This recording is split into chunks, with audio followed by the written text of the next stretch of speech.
Thanks. Thank you, Jonty, and thank you everyone for staying. It's been an intense afternoon, and we've heard lots of, I think, very interesting ideas, lots of very interesting comments about where we're going. What we're going to try to do in this final session is to pull this together a little bit and to think about what, are we on the right track?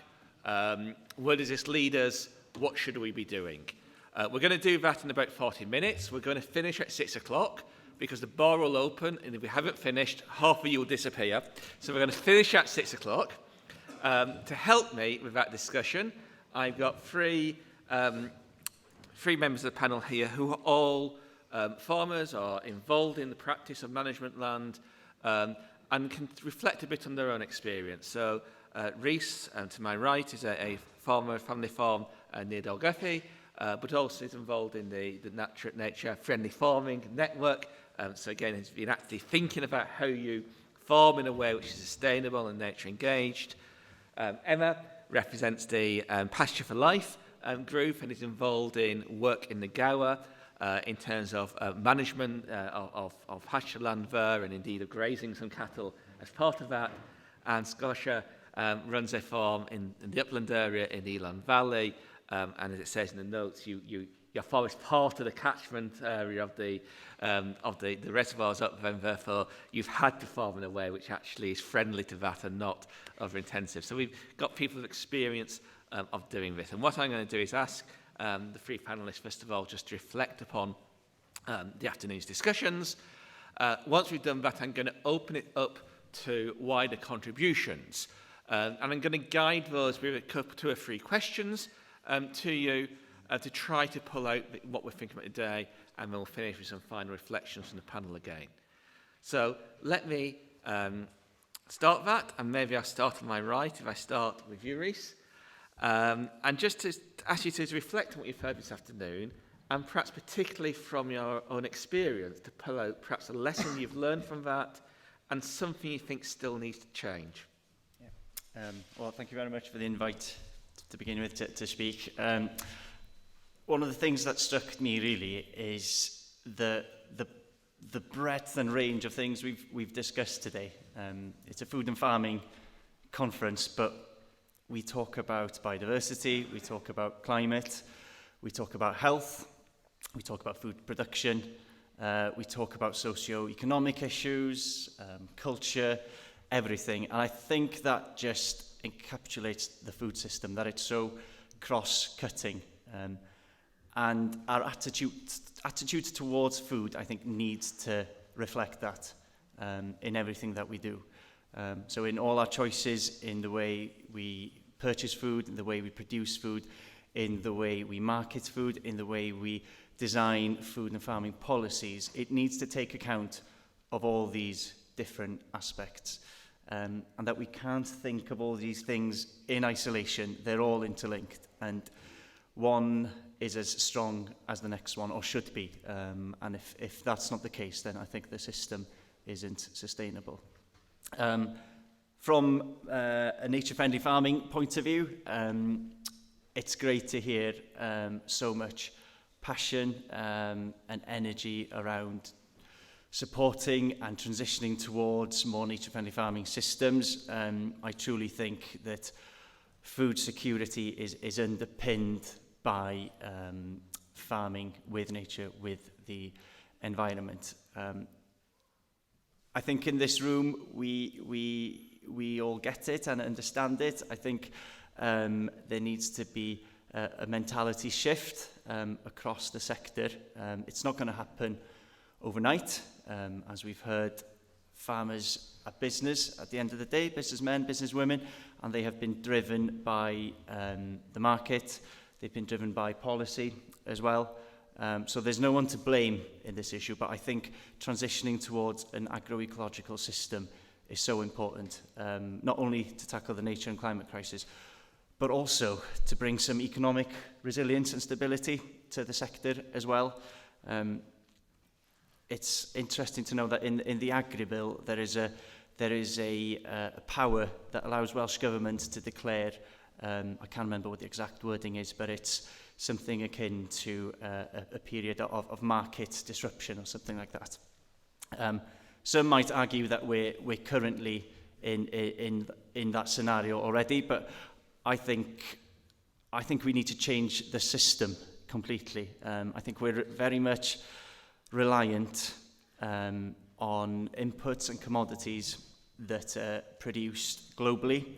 So farming in Wales at the moment is influenced by things that happen 100,000 miles away that are outside of our control.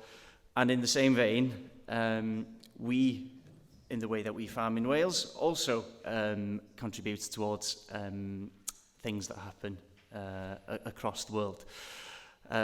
So I think our reliance on soya, for example, as a feed for livestock, that is contributing towards global deforestation is an issue. We're also reliant on nitrogen fertilizer. We've seen the war in Ukraine and how that has risen input costs. I genuinely think that we need a more sort of circular economic and environmental system in Wales that makes us a bit more resilient to global events. And I think in doing so, we've got a great chance to create a really, truly sustainable food and farming system. And I think one thing that we haven't mentioned as well is the cost of living crisis as well. I think it's quite easy for us, I guess majority of us as middle class folk, to quite easily say, buy more expensive, sustainable food. But not everyone is in that luxurious position. And I think going back to that first point, that food policy, climate policy, economic policy, all these policies need to talk to each other and in order to create a truly sustainable food system.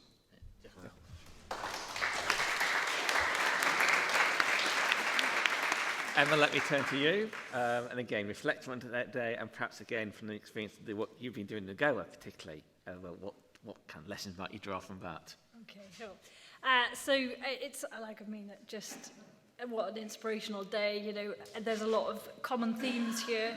A lot of the speakers have covered ground that Pasture for Life, kind of promotes. So a lot of, low input farming, 100% pasture fed diet, which has got benefits for animal and human health. So high nutritional quality of food, etc. It's been it's been very inspirational and supportive day for me. And so in terms of what I do on Gower, so I run a 100% pasture-fed beef business, very small beef business, encapsulating a lot of my passions, which are nature-friendly farming and producing high-quality food. I'm a big foodie, so I really like producing high-quality beef, and I like to tell the story about where the beef comes from, what breed it is, how it's been treated, and how to cook it.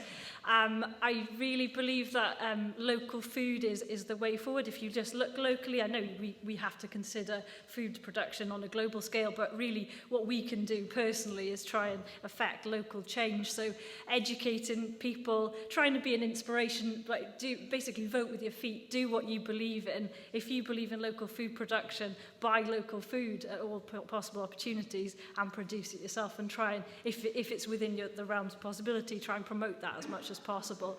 So I'm involved with a few schemes on Gower which promote conservation grazing, and also try and help people to get into cattle keeping. So promoting keeping livestock on common land, a traditional practice which we have in Wales.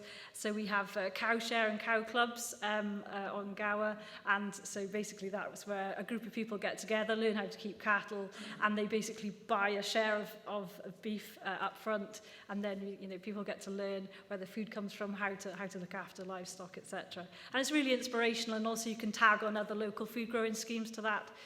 So yeah, really vote with your feet and try and do what you're passionate about. Thank you. And Senator Sorcha. Can you hear me? Yeah, you can. I can hear myself.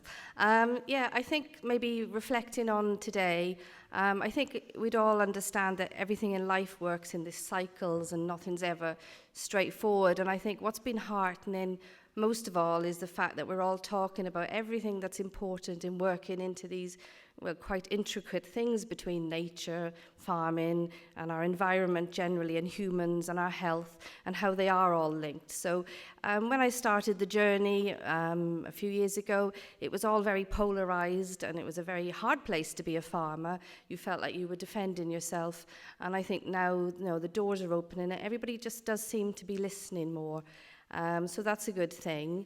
And I think probably what interested me really from some of the discussions was the important thing that's come up with Emma and all, is our markets as well. So like obviously we're sort of high nature value farming and reliant on selling our lambs as stores.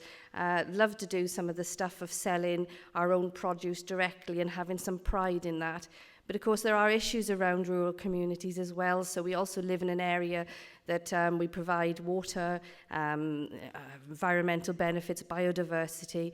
But of course we're not on mains electric. We still have water that runs off the hill. We don't always have internet. And these are things that aren't really conclusive to setting up farm businesses with little offshoots with confidence anyway.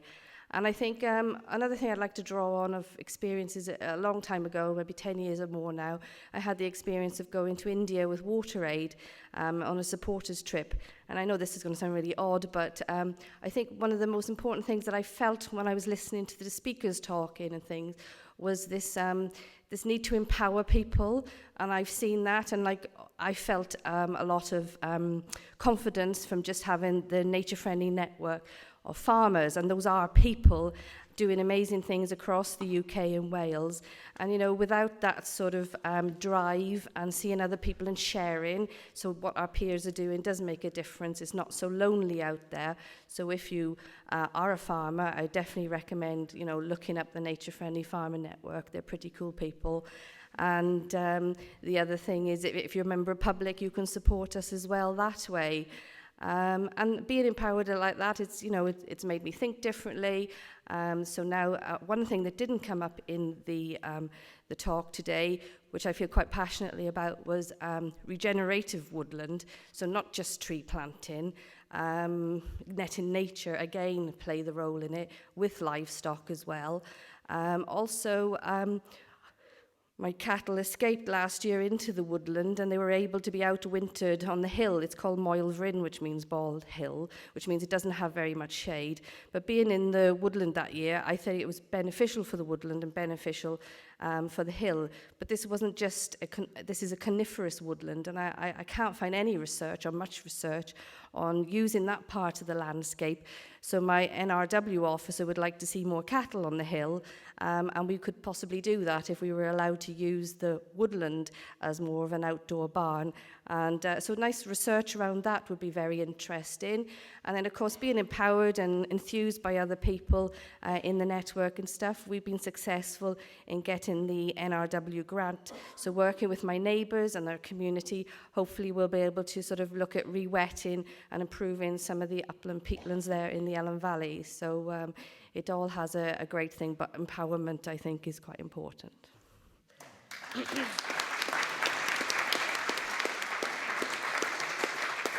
Okay, so we've heard three, very clear and quite inspiring statements about what is happening, what can happen, and that adds to what we've heard already this afternoon. I want to open this up now to you as the audience, not for questions particularly this time, but for contributions and thoughts and reflections yourself on the day. And what I'd like to do is I'd like, first of all, to encourage you to think a bit further into the future. Because a lot of what we've talked about today has been very much focused on the immediacy, the sustainable farming scheme and things like this. Now, if that sustainable farming scheme is going to work and it's going to be worthwhile, it needs to make a difference in the long term. And we also need to give farmers assurance that there is a future and that there is sustainability in the long term. So perhaps think ahead 20 years' time. I'm going to give you a scenario for 20 years' time. But in 20 years' time, we have seen these policies implemented. We're also further down the route in terms of climate change. So we're seeing more of the impacts of climate change here in Wales. As someone mentioned earlier, increased seasonal flooding, increased droughts and adapting to those. We've had to adapt in other parts of our life. We've had to adapt with energy. We've turned off the gas, and there has been an impact of that in terms of land use in rural Wales. We're also in a context in which people's diets are changing, and this has been mentioned a bit before. We have perhaps some shifts, maybe a bit more plant-based diets, and maybe there's an opportunity for horticulture has come through. That we've seen the investments we're seeing from biotech companies at the moment in cultivating meat alternatives in the lab coming through, and that's taken up a large part of the market for fast food, processed food. But it's also created a market for people who want to eat real meat, for pasture-grown red meat with a premium. And that started to happen as well. And in globalisation, we're in a situation where perhaps the carbon cost of transport has changed the logistics of carting food around the world. But those big producer regions haven't given up. They're still trying to occupy the market and domination. And that's put the price squeeze on others as well. That's the scenario for 20 years' time. So my questions to you, just think about is, how is Wales faring in this scenario? If you're a farmer, how is your farm faring in that scenario? And are the policy changes we've heard about today enough to allow us to adapt to that future? Or is there more that we need? So any thoughts or responses to that? I'll take two at a moment with the two microphones, and then I'll take two more. So one here and one over here. Okay, at the front here. And then I'll go to the back. Is this working? Yep. Yes, it is. I'm not a farmer, I'm not a landowner, so I have no axe to grind. I see in 20 years' time, most industries will not have been able to solve their CO2 problem. Mm-hmm. So the pressure to have land for offsetting their CO2 will be immense. And surely, we've already seen it in Powys, where land costs have gone up dramatically. Aren't you going to, in farming, actually lose your major resource, i.e. the land, because it will be bought up by other people? Yeah. So one of the key things we need to be thinking about is protecting that land for the farming, whilst at the same time making sure that we can meet global responsibilities in terms of what's happening to carbon. But meeting global responsibilities doesn't mean becoming the fall guy for global problems. And I think getting that balance right is partly there. There's a comment over here. Thank you. Can you hear? Yeah. Yeah. I think this fits into your system for looking 20 years ahead, but it's a slightly different sort of angle on it. My specialism, if I have one, is economic history. And I think I don't entirely agree with Rhys when he says there's no one to blame for this, where we are now.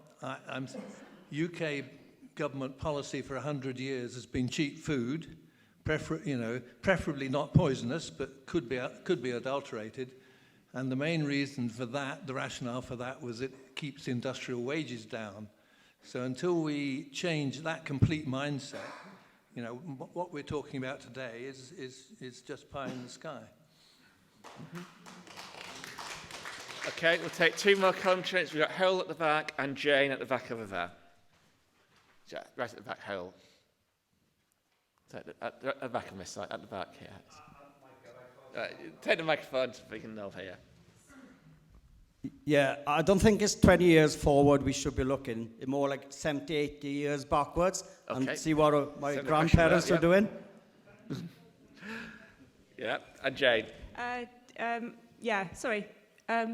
My voice has gone. My name is Jane Powell, yes. What I'm hoping will have happened in 20 years' time is that we will have seen the rise of local food partnerships of various sorts, or local partnerships, place-based developments.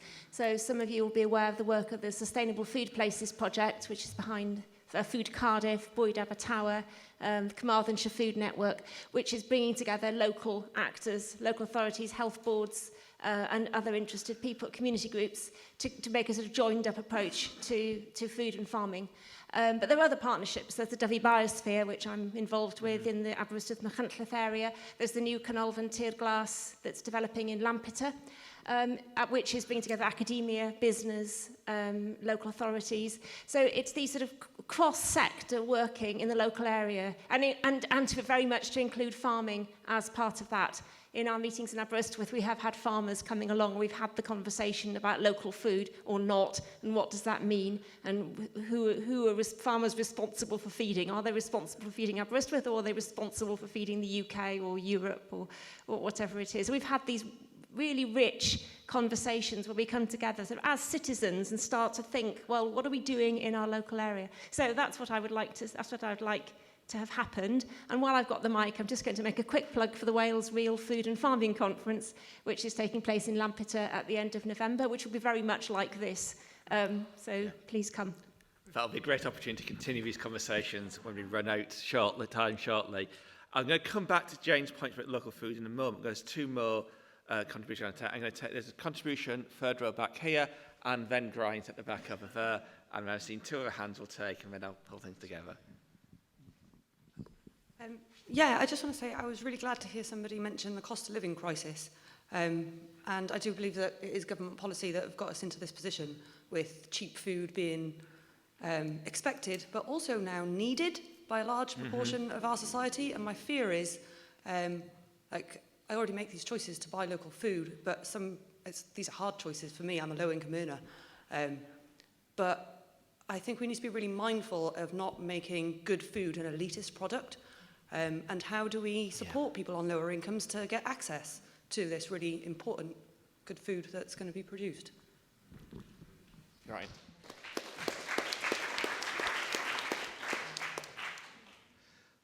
All I hope in 20 years' time is we're still not just talking about it. Yeah. Yes, absolutely. And something's been done, because, talk is cheap and whiskey costs money. And as a farmer, all I've seen come out of Cardiff recently is the typical organisational madness of congratulating themselves on their own ambition. But actually, there's been nothing done. We're nearly 7 years on from Brexit, and nothing has been done. Yeah. So, what do we need to do? Let's get on with it. The market's moving so fast. I think the policymakers might have the shock in that, there might not be the people there to policy over in the future. Yeah. Okay. The two other questions I'll take, and then I'll ask another question. So there's a comment here. It's the third row here. Someone's got a microphone to that. Was there another on the front here? Do you want to start first? You got the microphone. Just on the tree questions that have been raised. Firstly, 20 years' time, let's have lots more scattered tree cover, not big forests. And yes, open woodland grazed by livestock. I think there's a lot of opportunity there that will help both farming and the environment. And just on the forestry issues, it's not just about carbon, it's also about timber supplies, and there's big issues in the timber use industry. We import nearly 90% of the timber we use in this country. There needs to be a conversation about sustainable timber use, which isn't happening. And if that doesn't happen, then this pressure to a forest land will continue. Yeah. Yes, going on from what Geraint was saying at the back, looking back 20 years when I was working as a policy advisor in foot and mouth, and looking where we're at now and looking where we want to be in 20 years' time, I think there's some lessons learned that we haven't taken on board from 20 years ago yet, and I'd like to see that happen. Otherwise, we're just going to repeat the cycle, and those lessons learned are really, really important. One of the key bits looking forward is improving the infrastructure, and going back for what Sorcha said, it's how do we get people connected? How do we get the resource from the hills to where the people are, whether that's wind power, whether that is water, whether that is food. How do we do all of that without impairing the landscape? Yeah. And that is massively, massively important. if you want an example of what we learnt from foot and I was mouth, gonna ask you that, yes. I could see you coming to that. And some of the Food and Farming Commission reports that came out then, we haven't looked at. We talked about new entrants earlier. That came out from foot and mouth. Now we're out of the European system, but we've got a lot to learn from Europe on that and on new entrants coming forward. And if we're not going to have an ageing agricultural workforce, whether that is owning and managing farms or whether that is actually working on farm or working on the land, we need to look back at that and see how, and learn from the examples of Rhys and Emma and Sorcha and take that forward. Yeah, that's a great point. I want to pull back to perhaps move on to another thing now, push it slightly further, because one of the missing aspects of this to me is thinking about, are we integrated enough in terms of not just the land and farming, nature and farming, but the wider rural community. And I think we've said a lot of positive things today, quite rightly, about what's happening in Wales' Sustainable Food Scheme and how that compares to what's happening in the other parts of the UK. I have one big criticism, and it's a criticism not only of England, not only of Wales, but of England and Scotland and elsewhere, is that we've been looking primarily about this in terms of farming and nature, farming and the environment, and it's not been linked in that policy development to the wider rural community. And I would argue this is a great missed opportunity of Brexit, that we could break down those silos we had because of the connections between European policy and national policy, and we've not done that. So I want to throw out this question about what should we be doing more in terms of integrating those things. Cresta, you mentioned it, Rhys, in terms of social and cultural and economic dimensions of these questions. It comes up with the whole point about cost of living and the food. If we don't deal with those kind of issues, and particularly when we talk about local food, we talk often about benefits of local food because there may be premiums for farmers and so on. But what does that mean for many people in parts of rural Wales who are struggling? And food poverty is a big issue in much of rural Wales. And it links also, I think, to the question of local food. Because I think we've heard a lot about this today. And I'm a big fan of developing local food. But I do have a concern about, is this going to be enough? Is it enough just to talk about local food? And does that give enough return to farmers? Is the infrastructure there? And it's no point talking about local food if we don't have a community left. If we don't have, if the villages don't have services and they're losing population and the population's ageing. So how do we link these things together? Is there more we should be doing to tie together what we're doing in farming and what this Sustainable Farming Scheme is going to deliver for us and change the wider rural community? Anyone to pick up there? Yes, come again.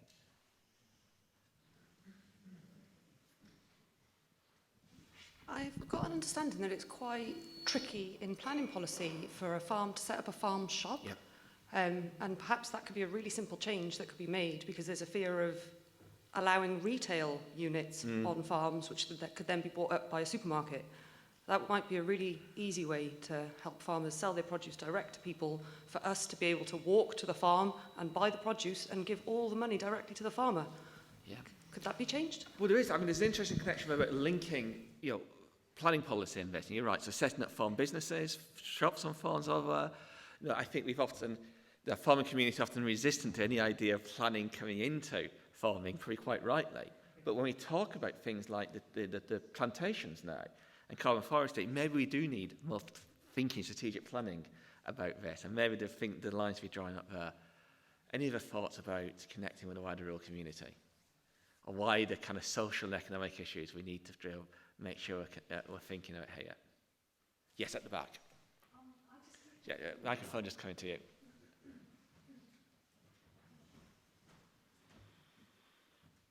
I did a drive through Portugal about 2 years ago, and through rural Portugal. One of the things that struck me is how every single house seemed to have, everybody was a farmer, every garden was growing their own vegetables. And it's something that's so deeply ingrained into them. They don't need to be taught how to do it. It's a sort of way of life. And I think it's something that we could so easily learn and start using much more. So it's inspiring. They've got peas, potatoes, grape, everything. And I think that's surely a way of being local. I don't know, but something we could look at. It's a wider use. And some of these things, perhaps tied to things like education again. Yes, here. This has been a really interesting afternoon, but there has not been one mention of cities where millions of British people live. And millions of British people have actually never been to the country. They, you know, we all have, we've all experienced times when urban people have come to the country, young people, and they've just been literally dumbstruck. They're amazed. They've never been to a place like that before. So if we're going to enhance and preserve and support rural communities, it has to be done in some way in dialogue with urban communities, doesn't it? And also in terms of food production, we can eat locally, we can produce food locally, but how can we get this kind of food into big and deprived urban communities? Yeah, great points for that. And I think there's two sides of that, which I think you just touched on. One is thinking about how do we link in those urban markets. And, you know, that's about, again, the other side of thinking about local food production. And we did a report with Monmouthshire County Council as part of the project we're doing. So we said, how local is local? And what do we mean by local when we talk about Monmouthshire Food Plan? And we talked about how that, you know, does that include Cardiff and Newport and supplying markets there? Does it include looking over the border? Did the food have to be grown in Monmouthshire or processed in Monmouthshire to be local? So I think that whole question about, when we think about local food, it's also about linking into urban markets. And perhaps some of those traditional markets, you think about the tradition of Welsh dairy farmers and the milk trade in London. There's a historic links there, which are maybe things we want to think about and do that. And the second side is that awareness. And I think this comes back to some of the key historic concerns of CPRW and the landscape and what we think about rural. And actually, there's something there we want to preserve, and we want to preserve it as rural dwellers, and our community are looking at it, and others from the outside will see this. And there's an education message to be taken on board about this. And there's ideas, again, we came with an idea of a project we did from Austria, where they twin together schools in cities and schools in the countryside and exchanges to learn about each other's experiences. I think there's things like that we can be looking at. Cool point here. Yeah, thanks. I just wanted to take up on that lady's point, because again, we're in this traditional thing of rural spaces providing food for cities. And in London particularly, and Bristol, there are tremendous examples of small scale producers providing an awful, you know, like there's growing communities in London. They're using patches of derelict waste ground and they're turning them into very viable, productive areas. And, you know, one of the huge advantages of that is that they can deliver most of their produce with a milk float, because within the space of 2.5 miles, they've got 25,000 people or something. I don't know exactly the figures. But so the population densities are really well suited to little pockets of productive areas. And I think we could turn it on its head, and we could all go and look at the cities and see the way that they're producing their food, and then mirror that out in the rural areas and get away from this kind of very traditional farming sort of mentality. I just thought I'd put that. And I think that's a great, interesting point. It's breaking down that role. And I think, 20 years in the future, I think that's probably something we'll see. There's more urban agriculture, more urban food growing. Some of the projections about what is sustainable going forward will say, well, the most sustainable type of farming in that scenario going forward is intensive farming in the peri-urban areas. Now, that's a great threat to farming in places like this in Wales, if that's where you see the future is, because actually the other side of the equation is, well, that frees up all this land in places like Wales to plant trees on and put into a use. So I think it's getting that balance right. But I think you're right, rethinking those connections and rethinking. And actually, if we end up getting more smallholders living in cities, politically, that might be a very useful thing to have. So there's different connections. Education is key as well here, I think. Farmers are often seen as, or portrayed as, you know, going to get off my land, not welcoming, but we're not that way at all. I think if we can, generally speaking, people are disengaged with how food is produced and its effects on the planet, etc. So if we can open our doors as farmers to school children, to colleges, get them engaged in the conversation, talk about the theory, maybe some practical work as well, sort of growing fruit and veg, what it means to rear livestock. I think we'd be in a better place, because there are some people who come to our farm. They will go out their way to avoid me if I'm in the field, because they're just afraid of the negative reaction. But I think bridging that rural-urban divide is really important. Yeah, and actually just one bottom line again, it's an interesting conversation I had with some in Tasmania it was, and some interest, one of the things we're doing there with Skills Fair was selling farming as a new high-tech industry. Because so much of it is now using equipment. We're talking about things in the Sustainable Food Act about increased monitoring and more things, that kind of digital agriculture coming through. And we know that that'll be quite there yet with a traditional upland farm. But it's going to say, you can go and do your computer science degree and come back and put that into practice being a farmer and challenging some of those presumptions. I'm going to take two last comments here, one from Gary at the front, three last comments, Gary, and then Harold again, and then one in the middle. So Gary first. Thank you. I was partly going to come back on Mick's point there around urban agriculture and stuff. Lady raised it here. Again, getting us to look closer to home. So Cardiff City region have just announced £2.1 million investment into short food supply chains within their capital growth deal. That's the first of the growth deals to really focus on food production, in my opinion. North Wales are considering a farm-based approach to how that they can use the North Wales growth deal to produce more young farmers coming through. So those are fantastic.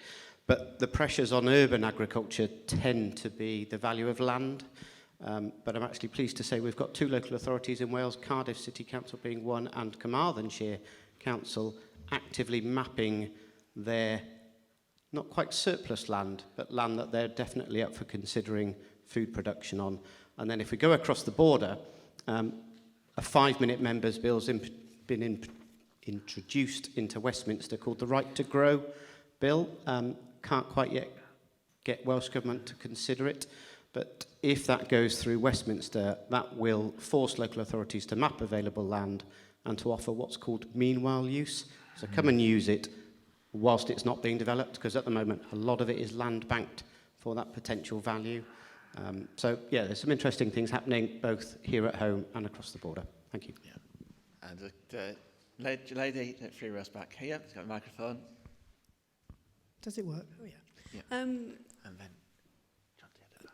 Talking about inviting people onto farms, what you've got here, which I'm from Carlisle, and we've got a lot of Hadrian's Wall goes through the site.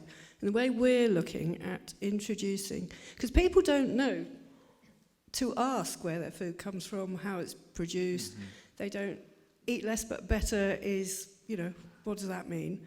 What we're doing on Hadrian's Wall is we've got all these people walking Hadrian's Wall, cycling Hadrian's Wall. There's people walking and cycling through farms, thousands of people, and you'll have it in Brecon. What we're doing is the farms have got the people on them, and we're getting farmers a lot of whom are regenerative, organic farmers. Some people are reintroducing vegetables. We've got the audience going through those farms, and what we're trying to do is get that going as a...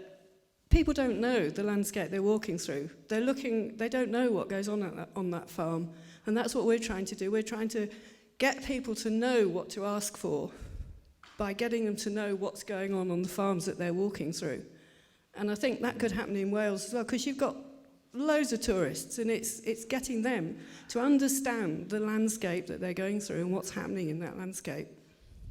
Yeah, and then, that's a great comment, almost to finish on, but I'll give Harold the final word, if I may, from the audience.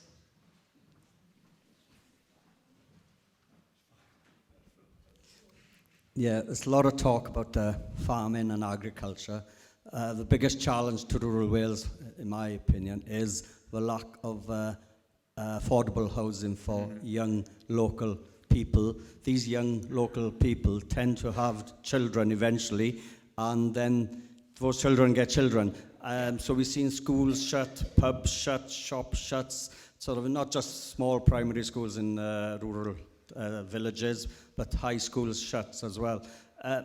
unless we look after the next generation, whoever is given an opportunity to farm, live in a local area, social care falls apart because there'll be nobody to look after the elderly people.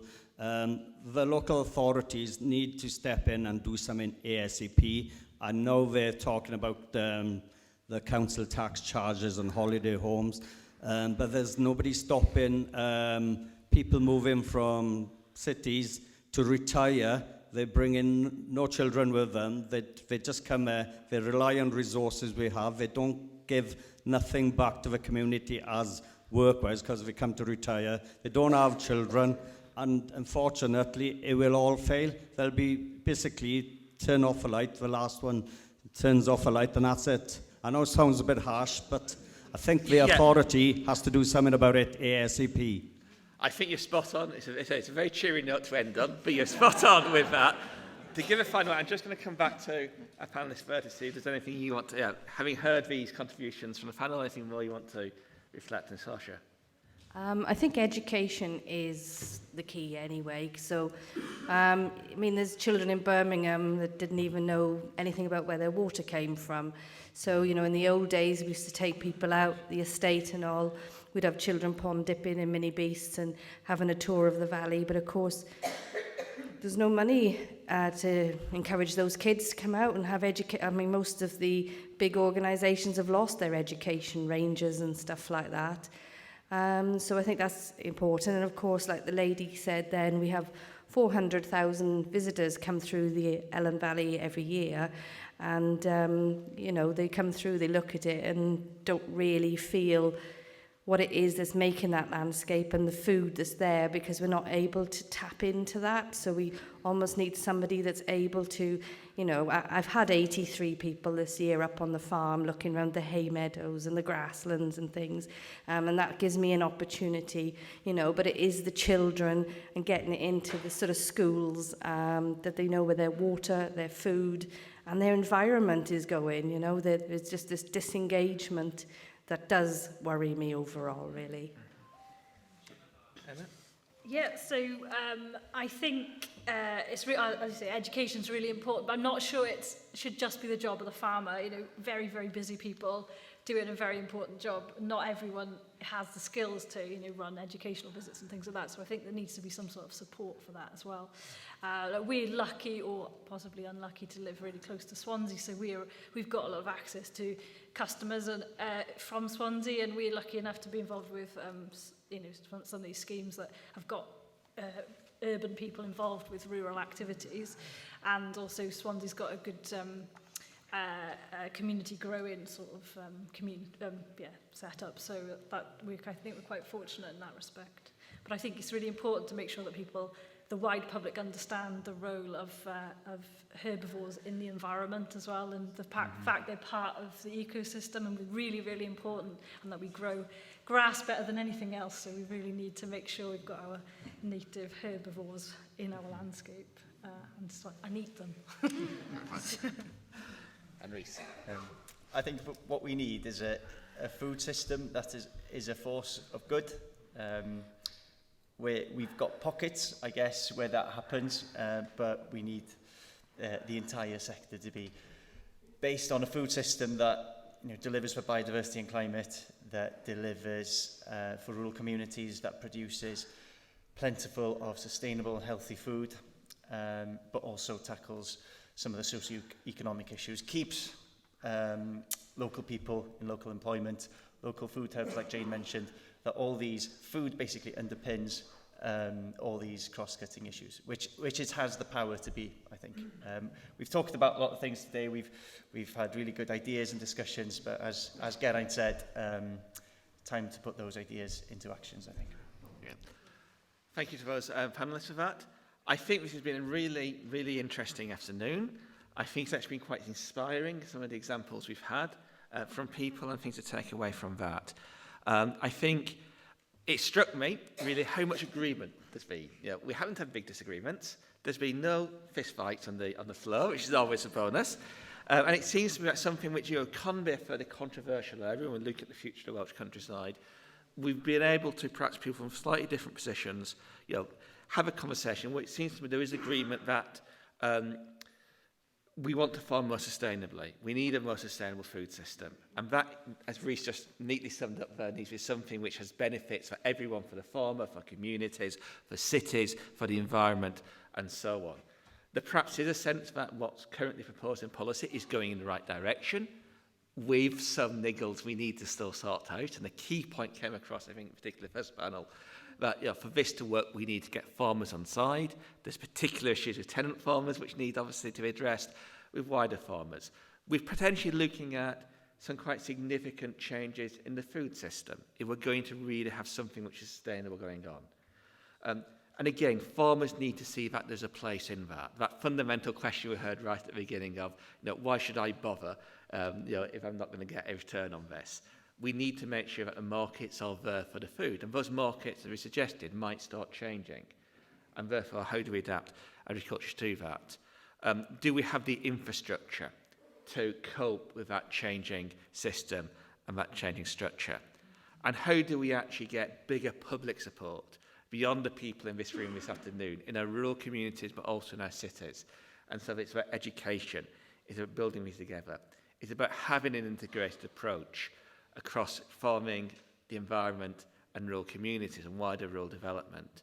And it seems to me the critical key to all of that is continuing these conversations. No, the status quo is not an option. I think we can all agree upon that. So the question is, where do we go from here? And how we do that in a way which keeps everyone involved and which avoids, means that we can meet our global responsibilities as well in this changing climate, whilst managing the collateral damage and making sure that our traditional farmers are not the collateral damage in that change. That's a challenge to be done. And the only way we can do that sensibly is to have a conversation with everyone and think about it. And I think the level of agreement this afternoon is shown that's possible. So thank you very much to the organisers this afternoon, and thank you everyone for coming along.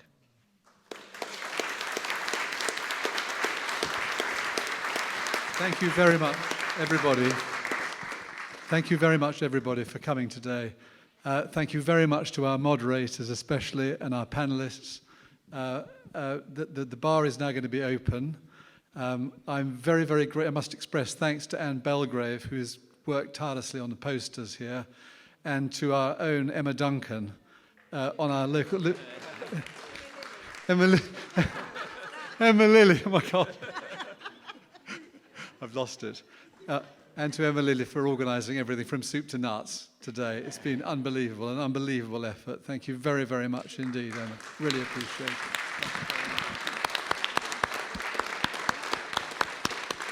The bar. I'm so sorry.